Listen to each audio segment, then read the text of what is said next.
The EAA Aviation Museum is hosting a ribbon cutting today for its new exhibit honoring female service pilots. And Emily Beyer joins us live there with a sneak preview. Morning, Em.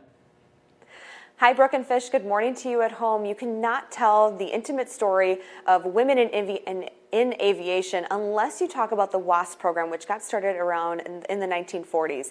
I'm joined by Chris Henry. Thanks for being with us. Absolutely. Tell us a little bit more. There's so many different hands that are in this story, and we're going to actually talk about Disney in a little bit and their past with the WASP program. But tell us a little bit more about this program. Absolutely. So the WASP program was started in the 1940s, and it was sort of a call to challenge by several inspirational women.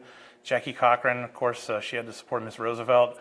And others. She basically wouldn't go away until the Air Corps listened to her and allowed her band of women pilots to start flying. And by the end of the war, they flew every high-performance aircraft in the inventory for this country. Wow, that's unbelievable. And speaking of women air pilots, we see the cartoon description right behind you, and you were telling me that Walt Disney actually designed this. Absolutely. So that's called the Fifnella. That is their official logo. Yeah. And that was actually designed by the Disney company. It was from a film that never actually got made. Interesting. However, her design got drawn. Right. And eventually it was given over to the WASP program for their official use.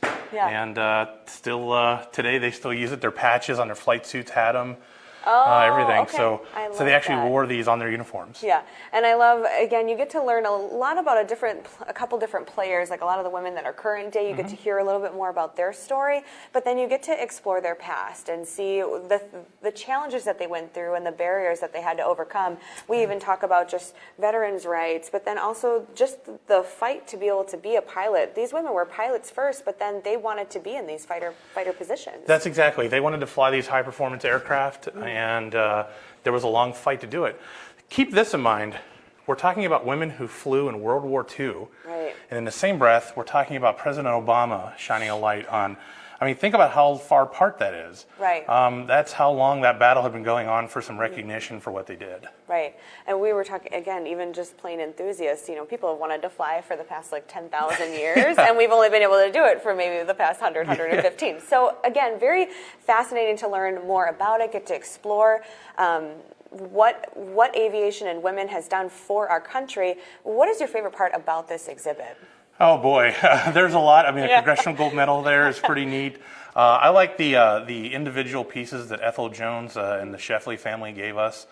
She's a local woman who was a WASP. Wow. And we have some of her personal effects on display.